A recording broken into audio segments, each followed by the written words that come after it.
Life story channel में आपका स्वागत है। आइए आज हम आपको सुनाते हैं मोरल स्टोरीज बेटी का नसीब। लाजो गांव के कुएं से पानी भरकर घर की ओर जा रही थी। रास्ते में उसे दूर से एक बुजुर्ग आते दिखे। जब वे पास आए तो उन्होंने कहा, बेटी मुझे थोड़ा सा पानी पिला दो। लाजो ने कहा, हाँ हाँ बाबा, क्यों नहीं, ये लीजिए पानी पीजिए।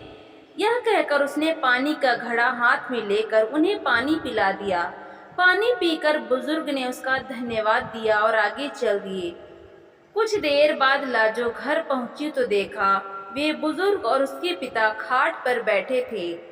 रामधन जी जो कि लाजो के पिता थे, रत्नलाल उनके ही पुराने दोस्त थे जो कि दूसरे गांव में रहते थे।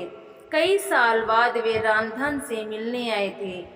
रामधन जी ने जैसे लाजो को देखा वे बोले, ले भाई, रत्नलाल आ गए मेरी बेटी, इसी के बारे में पूछ रहा था ना, बहुत ही होशियार बच्ची है। बस मेरी गरीबी और इसकी माँ के ना रहने के कारण इसे इसका बचपन छिन गया। आ बेटा, ये तेरे चाचा हैं, मेरे बचपन के दोस्त। लाजो कुछ बोलती उससे पहले ही रत्नलाल जी ने कहा, भाई रामधन, तेरी बेटी बहुत संस्कारों वाली है। आज कुएं पर इसने ही मुझे पानी पिलाया था, और कोई होता तो पहले मेरी जात पात पूछता, फिर कहीं जाकर पानी पिलाता। तेरी बेटी बहुत परोपकारी है।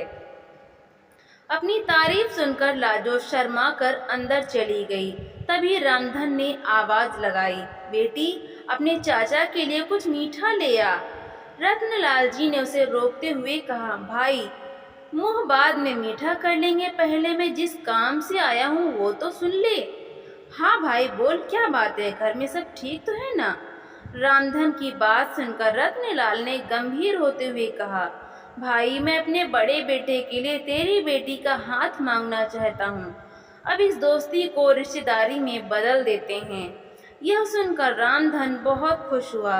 उसने कहा, बात तो तेरी ठीक है, अगर तेरा बेटा है तो मैं तैयार हूँ, लेकिन भाई मेरी हैसियत तो तू जानता ही है।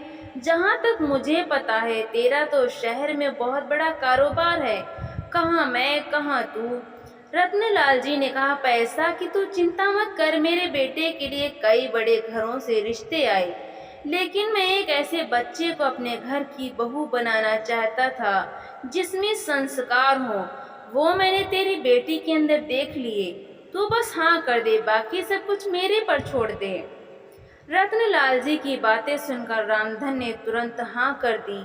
ऐसा घर बैठे रिश्ता आए तो कोई भी मना नहीं कर सकता है। किवाड़ की ओर से लाजो यह सब सुन रही थी।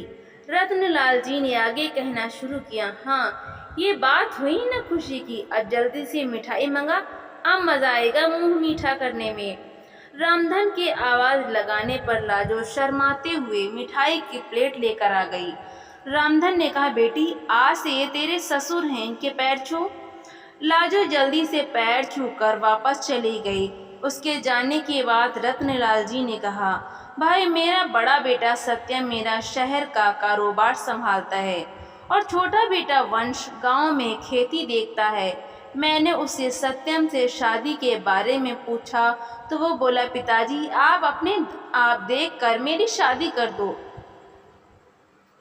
रामधन बोला, हाँ भाई, बड़े नसीब से मिलती है ऐसी संतान जो माता पिता का सम्मान करे। मेरे तो भाग खुल गए। मैं तो हमेशा इसी चिंता में रहता था कि इस बिन माँ की गरीब बच्ची को कौन अपनाएगा। रत्नलाल जी बोले, बस अब तू चिंता मत कर, मैं शादी का सारा इंतजाम कर लूँगा। अच्छा अब मैं चलता हूँ। रत्नलाल जी अपने घर के लिए निकल गए। उनके जाने के बाद रामधन ने घर में जाकर लाजो से पूछा, बेटी तू खुश तो है ना इस रिश्ते से? लाजो बोली, पिताजी मेरे जाने के बाद आपका ध्यान कौन रखेगा, मुझे नहीं करनी शादी। रामधन बोला, बेटी ऐसा न बोल, मैं अपना ध्यान रख लूँगा। बड़े नसीब से ऐसा रिश्ता मिला है। रत्नलाल को मैं बचपन से जानता हूँ, उसके घर में तुझे कोई परेशानी नहीं होगी। कुछ दिन बाद पास के गांव से दो लोग आए और रामधन को शादी का शुभ मुहूर्त बताकर चले गए। उन्हें रत्नलाल जी ने भेजा था। अब रामधन शादी की तैयारियों में जुट गया। इसी तरह कुछ दिन बीत गए। रामधन ने अपना खेत गिरवी रखकर बेटी की शादी की तैयारियां पूरी कर ली थीं। शादी से एक सप्ताह पहले एक दिन रामधन अपने समधी से मिलने उनके गांव पहुंच गया।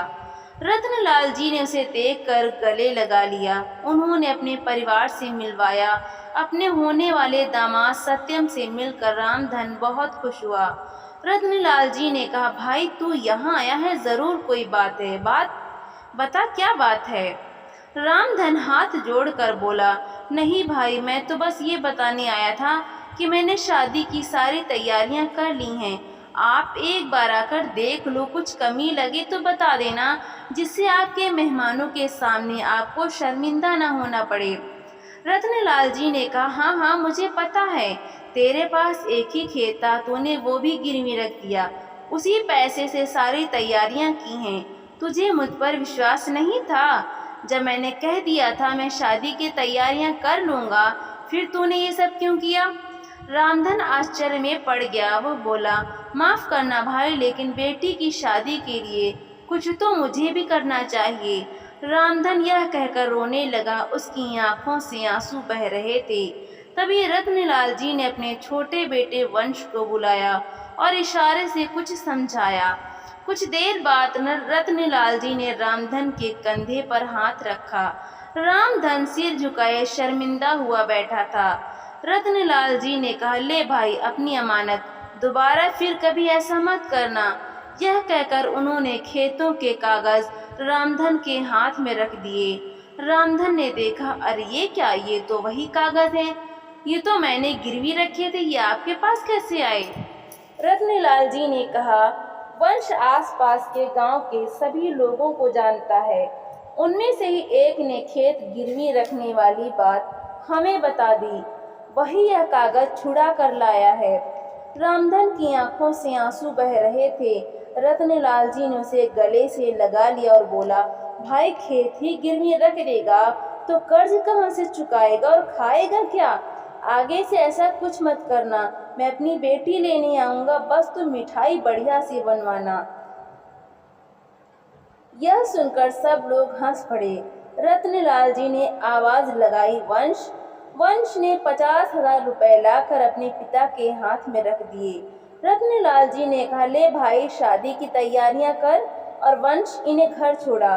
और हाँ सुन भाई, कल हम 4-5 आदमियों को तेरे घर भेज देंगे, वो सारा काम संभाल लेंगे, बस तू चिंता मत करना। रामधन कुछ बोल नहीं पा रहा था। उसके मुंह से बस इतना ही निकला, मेरी बेटी के नसीब खुल गए। यह कहते ही वो कुर्सी पर बैठे बैठे लुढ़क गया। इतनी खुशी बर्दाश्त नहीं कर पाया, उसने अपने प्राण त्याग दिए। रत्नलाल जी से संभालते इससे पहले ही वो दुनिया छोड़ चुका था। रत्नलाल जी अपने दोस्त से लिपट कर रोते रहे। वे अपने दोस्त की अंतिम यात्रा लेकर उसके गांव पहुंचे। लाजो को जब यह पता लगा, वो रोते रोते बेहोश हो गई। रामधन का अंतिम संस्कार किया गया। रत्नलाल जी अपने परिवार के साथ वहीं रुक गए। 13वीं के एक सप्ताह बाद उन्होंने सादा तरीके से सत्यम और लाजो की शादी एक मंदिर में करवा दी। लाजो के चमकते नसीब की खुशी में रामधन अपना जीवन जीना भूल गया था। तो दोस्तों, आपको ये कहानी कैसी लगी? लाइक करें, ज़्यादा से ज़्यादा शेयर करें और कमेंट करके हमें ज़रूर बताएं। और इसी तरह की मज़ेदार कहानियाँ सुनने के लिए हमारे चैनल को सब्सक्राइब करना बिल्कुल भी ना भूलें। तो मिलते हैं अगली नई कहानी के साथ। बहुत बहुत धन्यवाद।